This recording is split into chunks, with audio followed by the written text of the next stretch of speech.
আসসালামু আলাইকুম রহমতুল্লাহ। প্রাণপ্রিয় শিক্ষার্থী, হাজী বিজ্ঞান ও প্রযুক্তি বিশ্ববিদ্যালয় কিন্তু খুবই সনিকটে তোমার পরীক্ষা, এবং এই পরীক্ষায় তুমি যদি আসলে চান্স পেতে চাও, তোমাকে কালকে থেকে আবার পড়াশোনায় ফিরতে হবে। এটাই কঠিন বাস্তবতা। আসলে আমারও খুব খারাপ লাগছে। মেন্টালি আমিও প্রিপেয়ার না, বা আমরা কোনো টিচারই আসলে প্রিপেয়ার না, যে তোমরা যে আসলে মন খারাপ করবা, ভাবতেছো রাবির পরীক্ষাটা খারাপ দিছো বা রাবির পরীক্ষা মানে খারাপ হয়ে গেছে। আসলে রাবির পরীক্ষা তুমি খারাপ দাও না, রাবির কোশ্চেনটাই স্ট্যান্ডার্ড লেভেলের হয়েছে, যেটার বিষয়টা এরকম যে তুমি দেখা যাচ্ছে 56, 57 বা 58 পেলেও আসলে এবার চান্স পেয়ে যাবে 100-র মধ্যে, ঠিক আছে? তো আমি যে তোমাকে আসলে এখন মোটিভ দিতে আসবো বা মোটিভেশন দেবো, এটা দেওয়ার আসলে সময় সুযোগ কোনোটাই নাই। মানে তোমাকে পরবর্তী ভার্সিটির জন্য তোমাকে টার্গেট করে আগাতে হবে। আর হাজী দানেশে তুমি ভালো করে জানো যে ইংলিশ তোমার কিন্তু সবচেয়ে, মানে একটা কি বলবো, একটা ট্রাম্প কার্ড হবে। মানে যে ইংলিশ ভালো করবে সে হাজী দানেশে সবচেয়ে ভালো নাম্বার পেয়ে ভালো সিট দখল করতে পারবে, ঠিক আছে? এই কারণে আমার পাশে তোমরা দেখতে পাচ্ছ সেলিম স্যারকে তোমরা অবশ্যই চিনো। সেলিম স্যার এর আগে চট্টগ্রাম ইউনিভার্সিটি এবং মেডিকেল প্রত্যেকটা ইংলিশের ম্যারাথন নিয়েছে, এবং সেখানে খুব ভালো রকমের রেসপন্স ছিল। এবং তোমরা জেনে খুশি হবা, সেলিম স্যার কিন্তু হাজী দানেশের স্টুডেন্ট। তো এই যে হাজী দানেশের স্টুডেন্ট এবং হাজী দানেশ সম্পর্কে তার একটা অভিজ্ঞতা, তার অভিজ্ঞতাকে সঞ্চার করে আমরা আজকে তোমাদের জন্য একটা ইংলিশের ডায়াগ্রাম নিয়ে আসছি। কোন কোন টপিকগুলো কতবার আসছে, কিভাবে পড়বা, কিভাবে শুরু করবা, এভরিথিং A to Z আলোচনা হবে। এবং এই ভিডিওটা খুবই গুরুত্বপূর্ণ, একেবারে না টেনে সম্পূর্ণ দেখার চেষ্টা করবা। এই অ্যানালাইসিসের উপর বেস করে তোমাকে প্রিপারেশন নেবে। এখন তুমি বলতে পারো, ভাইয়া আপনারা যেটা বলছেন সব কি হবে, এটা রাইট বা গ্যারান্টি কি? দেখো, রাজশাহী বিশ্ববিদ্যালয় কিন্তু একটা বড় বিশ্ববিদ্যালয়, তোমাকে বুঝতে হবে। তো সেই তুলনায় হাজী দানেশ, কুমিল্লা, এরপরে গুচ্ছ, এত মানের কোশ্চেন করবে ওটা, এখানে ভরপুর রিপিট কোশ্চেন হবে। এই কারণে আসলে রুলসগুলো জেনে গেলে দেখা যাচ্ছে হুবহু কোশ্চেন আমরা কমন পেয়ে যাবো, ঠিক আছে? তো এটাই বলবো যে ফিজিক্সের বিষয় নিয়ে তা আমি পরের ভিডিওতে আলোচনা করবো। আজকে ইংলিশ নিয়ে আলোচনা হবে, এবং আমি এখন সেলিম স্যারকে দায়িত্ব দিয়ে দিচ্ছি যে ইংলিশটা তুমি কিভাবে, কোন জায়গায়, কোন কোন টপিক কিভাবে তুমি আত্মস্থ করবা, দেন আমাদের এই কোর্স সম্পর্কে তোমাদেরকে জানাবো। স্যার প্লিজ, আপনি হাজী দানেশ সম্পর্কে পুরোটা একটা পুরো ডিটেইল ইংরেজির একদম আমি A to একটা Z। ডায়াগ্রাম নিয়ে এসেছি, এবং A to Z আমরা কিভাবে পড়বো এবং ভালো মার্কস ক্যারি করতে পারবো। একটু আমি সেইখানে যাওয়ার আগে তোমাদের বলে নিই যে আমরা যারা সায়েন্সের স্টুডেন্ট রয়েছি, আমাদের মধ্যে একটা জিনিস কাজ হয় যে ইংরেজি আমি হয়তো পেরেই যাব, এই ভাবনার জায়গা থেকে অনেক সময় যেটা ঘটে যে খুবই পোর মার্কস আমরা পেয়ে যাই। বুঝছো বিষয়টা?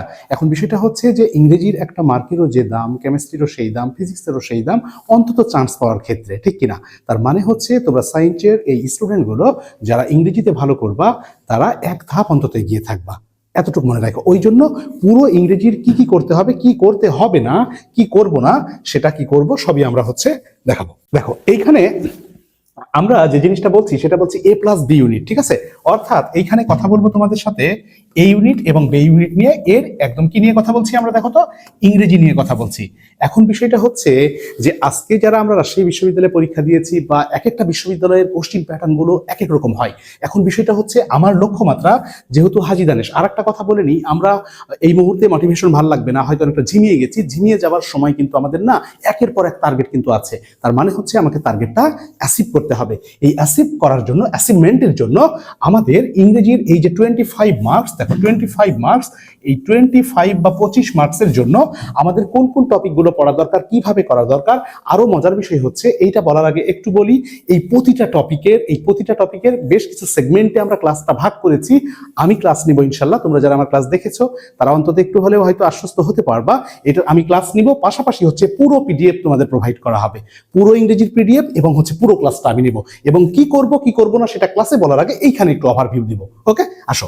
এখন দেখো যে আমার প্রথম টপিকটার কথা বলছি হচ্ছে ভয়েস। এই ভয়েসটা তোমার অন্যান্য বিশ্ববিদ্যালয়গুলোতে খুব একটা গুরুত্বপূর্ণ না হলেও তুমি একটু অ্যানালাইসিস করে দেখো, বা তোমার কাছে যদি প্রিভিয়াস কোশ্চেনের বই থেকে থাকে সেটা দেখবে যে ভয়েস থেকে মোটামুটি খুবই ভালো মার্কসের কোশ্চেন আসে। হাজী দানেশে আরেকটা জিনিস তারা যেটা ঘটায় সেটা হচ্ছে কারেকশন দিয়েছে তো 4টা দিয়ে দিছে, নারেশন দিছে তো 4টা দিছে, ভয়েস দিছে তো 3টা দিছে। তার মানে হচ্ছে এই টপিকগুলো খুব জোরালো ভাবে প্রিপারেশন নিতে হবে।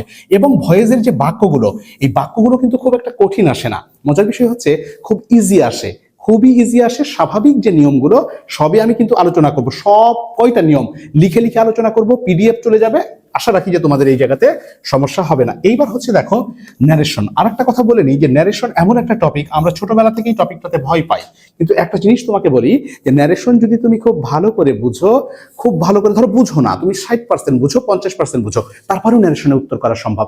কেন উত্তর করা সম্ভব? ধরো এম ইজ আর এর জায়গায় আমি ওয়াজ ওয়ার দিব, ঠিক কিনা? এখন তিনটা অপশনই দেখা যাচ্ছে ওয়াজ নাই, আমার ডিরেক্টে ছিল ইজ, তার মানে হচ্ছে তিনটা অপশনই ভুল। তার মানে দেখো একটা কনসেপ্ট জেনেও কিন্তু আমি একটা মার্ক অ্যাচিভ করতে পারি, আমাকে বাদ দেওয়াও শিখতে হবে। ওকে, এই ন্যারেশনটাও খুবই মানে ইজি পর্যায়েরই আসে, তারপরে সবগুলো ইনশাল্লাহ দেখাবো। আরো দুইটা গুরুত্বপূর্ণ টপিক দেখো, এটা হচ্ছে অ্যামালগামেশন করে আমি একসাথে তোমাদের বোঝাবো, সেটা হচ্ছে right form of verbs are হচ্ছে সাবজেক্ট ভার্ব এগ্রিমেন্ট। যদিও দুইটা হচ্ছে কাছাকাছি টপিক, ঠিক আছে? এই দুইটা টপিক হচ্ছে হাইলি ইম্পর্টেন্ট। দেখো স্টার দেওয়া আছে হচ্ছে তিনটা। তারপরে বলছি প্রিপজিশন। প্রিপজিশন বলতে এখানে এটা হচ্ছে অ্যাপ্রোপ্রিয়েট প্রিপজিশন। আমাদের ছোটবেলার ওই অবস্থা কিন্তু নাই যে টেবিলের উপর বই থাকলে অন বলবো, মাথার উপর ছাতা থাকলে অভার বলবো, এই পরিস্থিতি কিন্তু আমাদের নাই। তার মানে হচ্ছে কোন শব্দের পরে কোন প্রিপজিশন বসে, এটাই হচ্ছে অ্যাপ্রোপ্রিয়েট প্রিপজিশন। ওকে, তো অ্যাপ্রোপ্রিয়েট প্রিপজিশন এটাও কিন্তু তোমাদের পিডিএফ যাবে। তারপরে হচ্ছে দেখো parts of speech. Parts of স্পিচের মধ্যে কিন্তু অনেকগুলো জিনিস অন্তর্ভুক্ত। অনেকগুলো কি কি? নাউন, প্রোনাউন, অ্যাডজেক্টিভ, অ্যাডভার্ব, এই জিনিসগুলো হচ্ছে পার্টস অফ স্পিচের মধ্যে আছে। আশা রাখতে পারি যে এই জায়গা থেকেও হয়তো 1-2 মার্ক আমরা পেয়ে যাব। এইবার দেখো এইখানে আছে হচ্ছে কারেকশন। এই কারেকশনটা আমি যে ক্লাসগুলো নিব, তোমাদের ম্যারাথন যে ক্লাসগুলো হবে তার শেষ ক্লাসে থাকবে হচ্ছে কারেকশন। প্রশ্ন হতে পারে কেন কারেকশনটা শেষ ক্লাসে? দেখো 4টা বাক্য দেয়া থাকবে, বলবে কোন বাক্যটা রাইট বা কোন বাক্যটা ভুল। এখন বিষয়টা হচ্ছে একটা বাক্যে আর্টিকেলের ভুল, আর একটা বাক্যে রাইট ফর্ম অফ ভার্বসের ভুল, আর একটা বাক্যে প্রোনাউনের ভুল। তার মানে কি সবগুলো টপিক পড়ে ওইখানে আসতে হবে। তার মানে সব টপিক ভালো বুঝলেই আমি কারেকশনটা ভালো পারবো। এইবার হচ্ছে দেখো স্পেলিং। ভাইয়া পুরা স্পেলিং এ আমার কিন্তু কোনো ভূমিকা নাই, এখনই পালাইলাম। স্পেলিংটা হচ্ছে 4টা বানান দেয়া থাকবে, কোন বানানটা রং বা কোন বানানটা রাইট এইটা হচ্ছে তোমাকে চুজ করতে বলবে। ওকে, তার মানে হচ্ছে আমরা এই যে স্পেলিং গুলো, এটারও একটা ভালো পিডিএফ চলে যাবে তোমাদের হাতে ইনশাল্লাহ। তবে তোমরা যেভাবে পড়বা বা পড়ার ধরনটা হচ্ছে লিখে লিখে পড়বা একটু। দেখো স্বাভাবিক বানান তো এখানে আসে না, ম্যান বানান আসবে, কাউ বানান আসবে, ঢাকা বানান আসবে, আসবে না। তার মানে হচ্ছে একটু কঠিন টাইপের, যে লেফটেন্যান্ট যেগুলো আছে, ঠিক আছে না, ডায়রিয়া, কলেরা যেগুলো আছে, এই টাইপের বানানগুলো আসবে। তাহলে এই জায়গাতে আমরা যেটা করব, কারেকশন এবং স্পেলিং এর ক্ষেত্রে প্রিভিয়াসের যে কোশ্চিনগুলো আছে প্রিভিয়াস ইয়ারের, সেখান থেকে পড়লে আশা রাখি যে পাবো। এইবার হচ্ছে দেখো যে খুব গুরুত্বপূর্ণ নয়, সেটা হচ্ছে টেন্স এবং সিকোয়েন্স অফ টেন্স। তবে খুব গুরুত্বপূর্ণ নয় এই কথাটা বলাও এক ধরনের ভুল আমার। কেন ভুল জানো? যে টেন্স হচ্ছে ইংরেজির বাপ মা, সরাসরি সেখান থেকে কোশ্চিন না আসলেও ইনডিরেক্টলি বা ঘুরিয়ে পেঁচিয়ে কিন্তু ওইখান থেকে কোশ্চিন আসে। তার সাথে দেখো আরেকটা কথা বলা হয়েছে সিকোয়েন্স অফ টেন্স। এই কথাটা একটু হচ্ছে গুরুত্বপূর্ণ। এটা যখন আমরা ক্লাস করব তখন অল্প কিছু নিয়মের মাধ্যমে সিকোয়েন্স অফ টেন্সটা ইনশাআল্লাহ আমরা বুঝিয়ে দিব। এইবার দেখো ট্রান্সলেশন। অন্যান্য বিশ্ববিদ্যালয়গুলো বা অন্যান্য প্রতিযোগিতামূলক পরীক্ষাতে ট্রান্সলেশন কিন্তু খুব গুরুত্বপূর্ণ না, কিন্তু কেন জানি হাজী দানেশ হচ্ছে খুবই ট্রান্সলেশনকে ভালোবাসে। ট্রান্সলেশন থেকে তারা কোশ্চিন দিবেই, আশা রাখা যায় এইবারও পড়বে, 2-3টা পর্যন্ত হচ্ছে পেয়ে যেতে পারো। আর একটা মজার বিষয় বলে রাখি, আমি হাজী দানেশেরই ইংরেজির প্রথম ব্যাচের স্টুডেন্ট হওয়ার সৌভাগ্য হয়েছিল। এই যে কোশ্চিনগুলো করবে আমার স্যাররাই করবে, তার মানে হচ্ছে কিছুটা আমি যে ওই অ্যাডমিশন তখন পরীক্ষা দিয়েছিলাম ওনারাই করেছিলেন, অতএব কিছুটা হলেও এই জায়গাতে হয়তো আইডিয়া আছে যে তোমার হচ্ছে কোন জায়গাগুলো থেকে কোশ্চিনের আসতে পারে। এইবার হচ্ছে দেখো কন্ডিশনাল সেন্টেন্স। এইটা এই জায়গাতে খুবই গুরুত্বপূর্ণ না, তারপরে একদম অগুরুত্বপূর্ণ না। কন্ডিশনাল সেন্টেন্স এখন যদি তোমাকে বলি ঘড়ি ধরে স্টপওয়াচ চালু করে 150 সেকেন্ডে কিন্তু শিখিয়ে দেওয়া সম্ভব। দেখো মজা করে সেটা হচ্ছে আমরা ক্লাসে শিখে ফেলবো। যদিও এই ক্লাস যারা আমার করছো, কন্ডিশনাল সেন্টেন্সের ক্লাস হয়েছে, তারা যারা দেখেছো আগে তারা খুব ভালো করে বুঝতে পারবে। তো এই জায়গাতে যে ডায়াগ্রামটা দেখছো একটু স্ক্রিনশট দিয়ে নাও বা নোট করে নিতে পারো। আর এগুলো সব আমি গুছিয়ে দিব ইনশাল্লাহ, আমাদের পিডিএফ এ গুছিয়ে দিব, ক্লাসে গুছিয়ে দিব। তারপরেও চাচ্ছি যে একটা ওভারভিউ যেন আমরা পেয়ে যাই। দেখো এইবার বলছি যে সিনোনিম অ্যান্টোনিম, এটা গুরুত্বপূর্ণ। সিনোনিম অ্যান্টোনিম খুবই গুরুত্বপূর্ণ। সিনোনিম মানে কি? যেটা হচ্ছে সমার্থক শব্দ। ওকে, আর অ্যান্টোনিমটা হচ্ছে তোমরা খুব ভালো করেই জানো যে যেটা হচ্ছে আমাদের বিপরীত শব্দ। তার মানে এই সিনোনিম অ্যান্টোনিমটা হচ্ছে হাজী দানেশের জন্য খুবই গুরুত্বপূর্ণ। এখন কোন জায়গাগুলো পড়বো? যে পিডিএফটা প্রোভাইড করা হবে আশা রাখি এই জায়গা থেকে পড়বে, পাশাপাশি হচ্ছে তোমরা প্রিভিয়াস ইয়ারের কোশ্চিনগুলো দেখবে, খুবই কঠিন করে এখানে কোশ্চিন হবে না। এইবার দেখো ক্লজ এবং ফ্রেজ। মজার বিষয় একটা জিনিস বলি, এই যে ক্লজ এবং ফ্রেজ, ধরো তোমরা বিশ্ববিদ্যালয়ে ঢোকার জন্য বা পড়ার জন্য বা সুযোগ পাওয়ার জন্য তুমুল চেষ্টা করে যাচ্ছ, কিন্তু আরো মজার বিষয় হলো ইউনিভার্সিটি থেকে এমএ কমপ্লিট করার পরে এই দুইটা জিনিস আইডেন্টিফাই করতে পারে না। এই দুইটা জিনিস আইডেন্টিফাই করতে পারে না, এটা হচ্ছে বাস্তবতা। সবার কথা বলেনি, অধিকাংশ জনই পারে না। কিন্তু তোমাকে আমি এখানে ইনশাল্লাহ চ্যালেঞ্জ করে বলতে পারি যে এই ক্লজ এবং ফ্রেজ তোমার থেকে যদি খুব বেশি হয়, তাহলে ধরো সেকেন্ডের হিসাবে যদি এটা আমি যাই, তাহলে মোটামুটি 1000 সেকেন্ড চেয়ে নেবো। দেখো তো মিনিটে হিসাব করে কত, তারপর তোমাকে পারতে হবে। এইবার হচ্ছে দেখো চেঞ্জিং সেন্টেন্স খুব একটা গুরুত্বপূর্ণ নয়, আসতেও পারে নাও পারে। যদি চলে আসে তাহলে কোন কোন রুলগুলো থেকে পড়া দরকার সেইভাবে হচ্ছে আমরা মুভ করব। এইবার হচ্ছে দেখো আমরা বলছি যে নাম্বার এবং জেন্ডার। ওকে, নাম্বার এবং জেন্ডার এইটা হচ্ছে অনেকটা সিনোনিম অ্যান্টোনিমের মতো, একটু মুখস্থ টাইপের টপিক। ঠিক আছে, মুখস্থ ঠিক না, এখন মুখস্থ টাইপের কেন, যে তোমার হচ্ছে জেন্ডার এবং নাম্বার স্বাভাবিক গুলো দেয় না, দেখা যাচ্ছে একটু ব্যতিক্রম টাইপের দেয়। তো এই জায়গাতে পিডিএফে যেগুলো দেওয়া থাকবে সেগুলো করলে ইনশাল্লাহ কভার হবে। আইটেমটাও হচ্ছে খুব একটা গুরুত্বপূর্ণ না, একবার সম্ভবত কোশ্চেন অ্যানালাইসিস করে আমি দেখলাম যে একবার এটা এসেছিল, আমরা সেটা দেখবো। এইবারে একটা কথা বলা আছে লিটারেচার। ওকে, লিটারেচার বাংলায় কি বলছি আমরা, সাহিত্য। এখন বিষয়টা হচ্ছে যে লিটারেচারটা হচ্ছে খুব গুরুত্বপূর্ণ না, কিন্তু যদি লিটারেচার থেকে প্রশ্ন আসে তাহলে 3টা জায়গা থেকে প্রশ্ন আসবে, যেটা গুছিয়ে দেওয়া হবে তোমাদের। কি কি বলতো, একটা হচ্ছে যে পিরিয়ড। পিরিয়ড কাকে বলছি, যেমন বাংলা যারা পড়েছো তারা দেখো যে মধ্যযুগ, আধুনিক যুগ, মানে হচ্ছে ডিউরেশন, পিরিয়ডের ডিউরেশন। ইংরেজিতেও তোমার হচ্ছে যে এই পিরিয়ড গুলো রয়েছে, এটা একটা। আর একটা হচ্ছে আমাদের বিখ্যাত যে লেখকরা রয়েছেন, ধরো উইলিয়াম ওয়ার্ডসওয়ার্থ, তারপর হচ্ছে উইলিয়াম শেক্সপিয়ার, এস.টি. কলরিজ, এই যে লেখনীগুলো, এই লেখনীগুলো হয়তো আসতে পারে যে হ্যামলেট কার লেখা, আসলেও 1 মার্ক এসছে অতীতে, এর বেশি আসেনি। তো দেখা যাচ্ছে হ্যামলেট কার লেখা, তাহলে হয়তো বলতে পারি যে এটা হচ্ছে উইলিয়াম শেক্সপিয়ারের লেখা। এটা আর একটা জায়গা থেকে প্রশ্ন আসতে পারে, সেটা হচ্ছে যে বিখ্যাত যে লেখক বা কবি বা সাহিত্যিক রয়েছেন তাদের ডেজিগনেশন বা হচ্ছে উপাধি। দেখো আমি কিন্তু গুছিয়ে দিলাম, এইটা হচ্ছে জাস্ট 2 পেজে গুছিয়ে দিলে আসার সম্ভাবনা খুব একটা নেই। আবারও বলছি, যদি আসে 1 মার্ক আসার সম্ভাবনা, তাও তুমি এই 3টা জায়গার বাইরে কোশ্চিন হবার কোনো সুযোগ নাই, সেটা বুঝিয়ে দেওয়া হবে। এইবার দেখো এই 4টা টপিক অন্যান্য বিশ্ববিদ্যালয়গুলোর জন্য খুবই গুরুত্বপূর্ণ, বিশেষ করে এই 2টা টপিক, সাবজেক্টিভ এবং হচ্ছে ইনভার্সন। সাবজেক্টিভ এবং হচ্ছে ইনভার্সন নামগুলো শুনেই মনে হচ্ছে যে ওরে বাবারে কি যে কঠিন, আর কি হয়ে গেল, ইন্টারমিডিয়েটে তোমাদের এগুলো ছিলও না। তবে মজার বিষয় যেটা বলি, এটা মাত্র 2টা নিয়মে তোমাদের হচ্ছে 300 সেকেন্ডের মধ্যে শেখানো সম্ভব। আর ইনভার্সন হচ্ছে এইটা মোটামুটি দেখা যাচ্ছে আমি 200 সেকেন্ডের মধ্যে তোমাদের শিখিয়ে দিতে পারবো, তারপর না পারলে বলবো যে স্যার কি শিখাইলাম, পারলাম না। ঠিক আছে, তো এই জায়গাগুলো থেকে কোশ্চিন সাধারণত হাজিদান এসে হয় না, কিন্তু কে বা গ্যারান্টি দিতে পারে যে এইবার এই 4টা টপিক থেকে 2টা কোশ্চিন ফেলবে না? তার মানে হচ্ছে তোমাদেরকে সম্পূর্ণটা গুছিয়ে দেওয়া হবে, শতভাগ। ওকে, এরপরে দেখো কজেটিভ ভার্ব। এই কজেটিভ ভার্বটা রাইট ফর্ম অফ ভার্বস এর সাথে দিয়েও করা যায়। কজেটিভ ভার্বটা হচ্ছে যে অন্যকে দিয়ে কাজ করিয়ে নেওয়া। তো সেই ক্ষেত্রে সিলেক্টেড 4-5টা কজেটিভ ভার্ব আছে, সেখান থেকে কোশ্চিন আসবে। এটা 100 সেকেন্ডে তোমাকে ক্লিয়ার করবো আমি ক্লাসে, মনে রাখো, আমাকে বইলে পরে যে 100 সেকেন্ডে স্যার পারছে কিনা।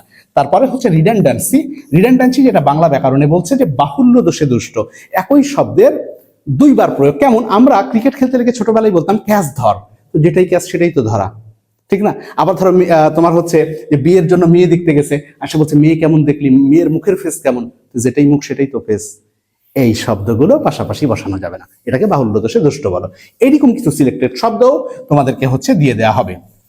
এখন ফাইয়াপুরা তোমাদেরকে যে জিনিসটা বলছি, দেখো যে ইংরেজির এ ইউনিট এবং বি ইউনিটের জন্য পুরো জিনিসটা আমি শর্টে হলেও কিন্তু বোঝানোর চেষ্টা করেছি, কিভাবে পড়বো, কোথায় থেকে পড়বো, কোনটা গুরুত্বপূর্ণ, কোনটা হচ্ছে অগুরুত্বপূর্ণ, এবং স্টার দিয়েও কিন্তু হচ্ছে এই জিনিসটা আমরা বুঝিয়ে দেওয়ার ইনশাল্লাহ চেষ্টা করছি। ঠিক আছে, তারপরে এই তো দেখলাই। এখন তোমাদের জন্য জাস্ট শর্টে একটু বলা, সেটা হচ্ছে যে আমাদের এখন নেক্সট লক্ষ্য কোনটা, হাজী দানেশ, কুমিল্লা এবং গুচ্ছ। অতএব একের পর এক টার্গেট কিন্তু আমার সামনে আছে, এই টার্গেটগুলো যেন মিস না হয়। আমরাও চাই যে তোমাকে গুচ্ছ পর্যন্ত যেতে না হোক, তুমি হাজী দানেশ একটা ভালো সাবজেক্ট পেয়ে যাও, মন থেকে বলছি। ঠিক আছে, এটাই হচ্ছে আমাদের চাওয়া, এবং এই চাওয়াকে পূরণের জন্য আমাদের শেষ নির্যাসটুকু দিয়ে হলেও এই আরিশা প্ল্যাটফর্ম, এই পান্ত প্ল্যাটফর্ম তোমাদের সাথে ছিল, আছে। আল্লাহ যদি সুস্থ রাখে ইনশাল্লাহ আগামী দিনেও থাকবে। স্যার চলে এসছেন, স্যার বলেন। ওকে স্যার, এখন আমরা যেটা করতে চাই যে এই প্রত্যেকটা টপিক আমাদেরকে নিশ্চিত করতে হবে আমরা যেন তাদের জন্য ডেডিকেশন দিয়ে কাজ করি। আসলে খারাপ লাগছে যে রাজশাহী বিশ্ববিদ্যালয়ের জন্য আমরা কিন্তু টোটাল ডেডিকেশন দিয়ে কাজ করেছি।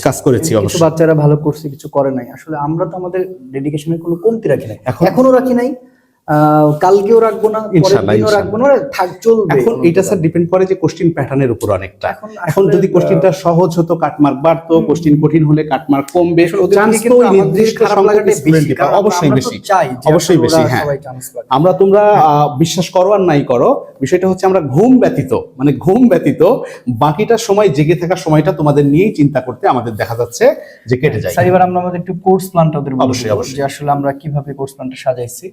হাজি দানিশের জন্য আমরা নাম দিয়েছি ডু অর ডাই, কারণ আমরা এখানে কোনো বড় কোর্সটা নামাতে যাই না, কারণ ওদেরকেও আসলে একটু আমাদের মানে মানসিকভাবে সাপোর্ট দিতে জরুরি। একটু রিল্যাক্স তো এতগুলো আবার ক্লাস করা এটা ওদের জন্য কষ্টদায়ক। তবে এখানে কিছু ব্যাপার আছে, যেহেতু আমাদের যে রাবি কোর্সের ক্লাসগুলো আছে সেটা রেকর্ডেড ওদেরকে আমরা অ্যাক্সেস দিয়ে দিব।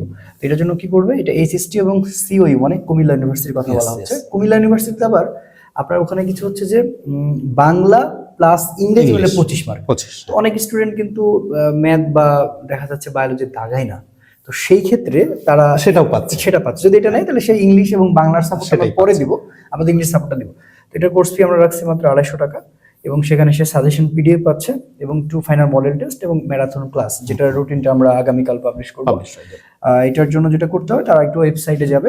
একটু বলি স্যার ওদের, সেটা হচ্ছে দেখো যে যদিও কোর্সটা খুবই স্বল্প সময়ের, তারপরেও তোমরা খেয়াল করছো কিনা মাত্র 250 টাকায় রাখা হয়েছে। সুবিধা কতটুকু দেওয়া হচ্ছে যে এটা একটা পিডিএফ এর দামও এর থেকে বেশি রাখা যায়, কিন্তু পিডিএফ পাশাপাশি যেমন ইংরেজির আমার মোটামুটি 10 ঘন্টার মতো একটা ক্লাস যাবে, আমরা 4-5টা সেগমেন্টে ভাগ করেছি, ছাড়েরও ফিজিক্স ক্লাস ততটুকু যাবে। এবং স্যার যেটা বললেন যে বাংলা বাকি যেগুলো আছে ওগুলোও রেকর্ডেড ক্লাস কিন্তু হচ্ছে দিয়ে দেওয়া তারা হবে। অ্যাক্সেস পেয়ে যাবে, Access জানো পেয়ে অন্তত যাবে, ভালো হ্যাঁ। একটা আমরা তো চাই যে ভালো করো, ভালো ঠিক আছে? এটা আপনার প্রাপ্য। এখন তারা যেটা সার্চ করবে, তারা হচ্ছে যে www. সবই ছোট হাতের আরিশা একাডেমি, আমরা তো লিংক দিয়ে দিচ্ছি। হ্যাঁ অবশ্যই লিংক থাকবে। হ্যাঁ, academy.com সার্চ দিলে তারা কিন্তু আমাদের পুরো ওয়েবসাইটটা পেয়ে যাবে, এবং ওইখানে আসলে একটা নতুন অ্যাকাউন্ট তোমাকে আগে খুলতে হবে লগ ইন করে। দেন তুমি নতুন অ্যাকাউন্টটা খোলার পরে ওখানে যে কোনো কোর্স তুমি পারচেস করতে পারবে, এবং ওইখানে প্রত্যেকটা ক্লাসের অ্যাক্সেসও তুমি পাবা, আমাদের সাজেশন পিডিএফ গুলো ওখানেও থাকবে। হ্যাঁ, তো এখন দেখো আমি ডেসক্রিপশন বক্সে আরিশা একাডেমির আমাদের ওয়েবসাইটের লিঙ্কটা দিয়ে দিচ্ছি, তুমি ওখানে ঢুকে তুমি কোর্সটা কিনে নিতে পারো, এবং আমাদের সাথে যে কোনো প্রয়োজনে এই 2টা নাম্বারে তুমি আসলে যোগাযোগ করতে পারো। আই থিঙ্ক তোমরা আমাদের কাছে রিচ করতে পারবা। তো এটাই কথা, যে আমাদের এই ছোট্ট একটা প্রচেষ্টা শুধুমাত্র তোমাদের জন্য। হ্যাঁ, তোমরা বলতে পারো যে স্যার আপনারা একটা বিজনেস করতেছেন, আসলে এটা বিজনেস না, এটা আমাদের কাজ, এবং এটা করেই আমরা খাই, এবং যে কদিন বাঁচতেছি মাথা উঁচু করে বাঁচতেছি, বা মাথা উঁচু করেই বাঁচবো, যেটা আমি সবসময় বলি। তো এটা আমাদের যেহেতু ওয়ার্ক এবং এটা আমাদের যেহেতু কাজ, এটা আমার জব, আমি বা সেলিম স্যার অন্য কোনো জব করি না, সো এটাই আমাদের সকল কিছু। তো এই পারিশ্রমিকের দাম আসলে কেউ কখনোই দিতে পারে না বা দিতে পারবে না, একটা টিচারের পারিশ্রমিক কখনো দেওয়া যায় না। তো দ্যাটস ওয়াই আমি খুব স্ট্রেট ফরওয়ার্ড তোমাকে বলছি, ভাই আমি তোমার কাছে যে 250 টাকা নিচ্ছি সেটার অনেক গুণ দেওয়া হবে স্যার, অনেক গুণ দেওয়ার চেষ্টা করব। এবং বর্তমানে 26 সালে এসে 250 টাকা আমি যদি এই অর্থে বলি খুব একটা কিন্তু বেশি কিছু না। একদম। ধরো আমরা 4-5 জন চা খেতে দাঁড়াইলে দেখবা যে হয়তো 200 টাকা চলে গেছে, কিন্তু এমন হতে পারে যে এই 250 টাকা তোমার জীবন বদলের হাতিয়ার হতে পারে কিনা বলো? এতটুকু, কারণ পারিশ্রমিক ছাড়া তুমি ফ্রিতে কোনো কিছু করলে সেটা না, এটা আরেকটা বিষয় হচ্ছে দেখো মসজিদের ইমামও কিন্তু বেতন নেন স্যার, যদি আমি একটু মজা করেই বলছি তোমাদের সাথে, কারণ তারও বউ বাচ্চা আছে, সংসার আছে, চলতে হয়। তো আমাদের পুরো প্ল্যাটফর্মটাকে রান করতে একটু করেই বলি, দেখো যে পিছনে যে বোর্ডটা দেখছো এটাও 4-5 লক্ষ টাকা দামের একটা বোর্ড, এটা কি ভাবা যায়? বুঝতে পারছো? অন্যভাবে নিবা না কেউ, জাস্ট ফ্রাঙ্কলি বলছি। তো আমরা অনেকগুলো আমি এটা কেন ক্লিয়ার করলাম, কিছু বাচ্চারা দেখি এরকম কমেন্ট করে, খারাপ লাগে, কারণ আমি তো ভাই আমরা সেবা দিচ্ছি, না অবশ্যই, এবং এটা আমরা কিন্তু কোনো 2 নম্বরে করে কিছু করছি না। সো এবং আমাদের একটু খারাপ লাগে। যত প্রোগ্রাম অতীতে লঞ্চ হয়েছিল, যে প্রোগ্রামগুলো রান করেছিল, কোথাও কোনো ঘাটতি ইনশাআল্লাহ তোমরা দেখাতে পারবে না, আর আগামী দিনে আরো ভালো হবে ইনশাআল্লাহ। আমাদের ত্রুটি বিচ্যুতি সব কাটিয়ে ইনশাআল্লাহ আরো স্মুথ হবে। ওকে, তাহলে হাজি দানিশের জন্য শুভকামনা। আর ফিজিক্সের